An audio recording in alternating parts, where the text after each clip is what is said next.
Savez-vous qu'en France, il existait 1 million de kilomètres de chemins ruraux comme celui-ci?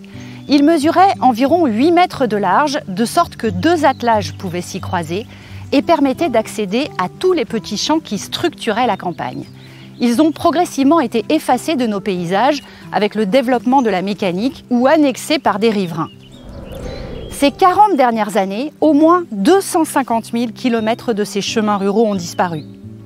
Mais il est temps et tout à fait possible de les retrouver et c'est tout l'objectif du projet Ecosentia.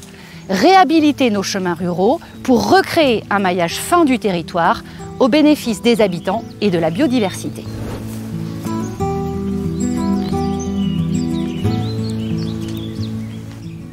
Monsieur Paul Joguet est un spécialiste de l'histoire de la ruralité.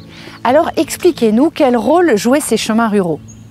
Eh bien, les chemins ruraux constituaient le réseau vital de cette civilisation paysanne où les gens allaient au champ, passaient d'une ferme à une autre, se retrouvaient au lavoir ou bien utilisaient le four à pain commun. Quand on s'y promène aujourd'hui, on retrouve encore des témoins de ce passé. Vous pouvez voir encore des calvaires, des petites chapelles, des lavoirs. Eh bien, ces chemins étaient entretenus par les habitants de la commune. Il fallait qu'ils nettoient les fossés, il fallait élaguer les haies, essayer de maintenir les talus en état. Alors les haies et les talus étaient vraiment des éléments structurants du paysage rural. On a vu que ces chemins ruraux ont joué un rôle essentiel dans nos paysages. Voyons maintenant ce qu'ils peuvent apporter d'un point de vue de la biodiversité avec Monsieur Laurent Tertrais, un écologue spécialiste du bocage. Bonjour. Bonjour. C'est vrai, l'apport des chemins ruraux pour la biodiversité est vraiment essentiel.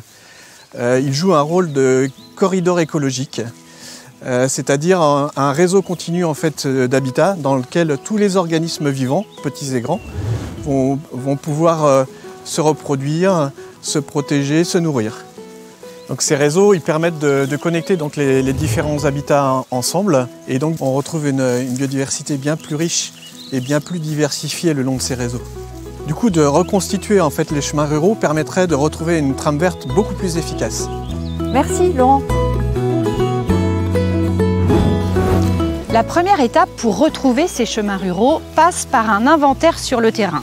Ce sont des volontaires, des membres d'associations, des employés de mairie, des salariés des fédérations de chasseurs qui répertorient tous les éléments constitutifs de ces chemins ruraux et relèvent les points remarquables du paysage. Des points remarquables d'un point de vue patrimonial ou écologique. Après une phase de concertation et d'échange avec les mairies, les pouvoirs publics et les différents acteurs locaux, les fédérations de chasseurs et des bénévoles s'impliquent dans la restauration de ces chemins. Ils interviennent par différentes actions. Ça peut être la plantation de haies, le semis de plantes mellifères en bordure, l'entretien de fossés pour que demeurent des zones avec de l'eau. Ça peut être aussi un travail sur le patrimoine ou la pose de panneaux pédagogiques. La restauration des chemins ruraux passe par la réouverture de chemins et l'aménagement de haies et de bandes enherbées.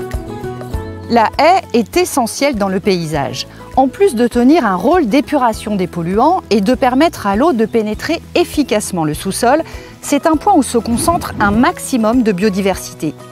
La haie apporte de l'ombre, de l'humidité et différents étages d'habitat. Les insectes rampants ou volants s'y réfugient et s'y multiplient. Les pollinisateurs prospèrent. Dès qu'une haie est présente, c'est toute une chaîne trophique qui se met en place. Nombre d'espèces d'oiseaux s'y nourrissent et y nidifient, y trouvant le gîte et le couvert. Les bandes enherbées forment un complément idéal à la haie. Elles forment des zones tampons entre les parcelles urbanisées ou cultivées et les espaces naturels. Elles limitent ainsi l'érosion et favorisent le développement de la biodiversité.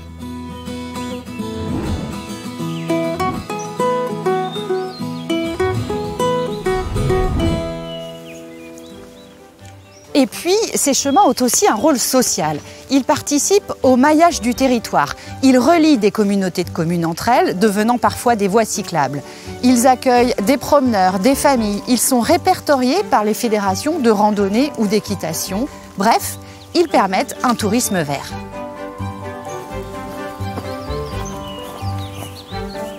La restauration de ces chemins permet d'améliorer grandement l'état écologique du pays, mais aussi de mettre en valeur et de partager un bien commun, de créer du lien social. Autant d'éléments qui participent au mieux vivre ensemble. Bonjour, monsieur Bruno L'Enfant. Vous êtes directeur de la Fédération des chasseurs d'Eure-et-Loir. Bonjour. On a voulu communiquer sur ces chemins car il est fondamental d'expliquer aux gens le fonctionnement de la biodiversité, d'expliquer en quoi ces chemins constituent un maillage essentiel dans la campagne aujourd'hui. C'est en s'appropriant ces chemins que les communes peuvent profiter pleinement de l'usage de leur territoire, développer de l'écotourisme et les activités de pleine nature. Le projet Ecosentia est une opportunité unique pour reconquérir nos territoires, retrouver notre biodiversité et le plaisir d'activités en pleine nature.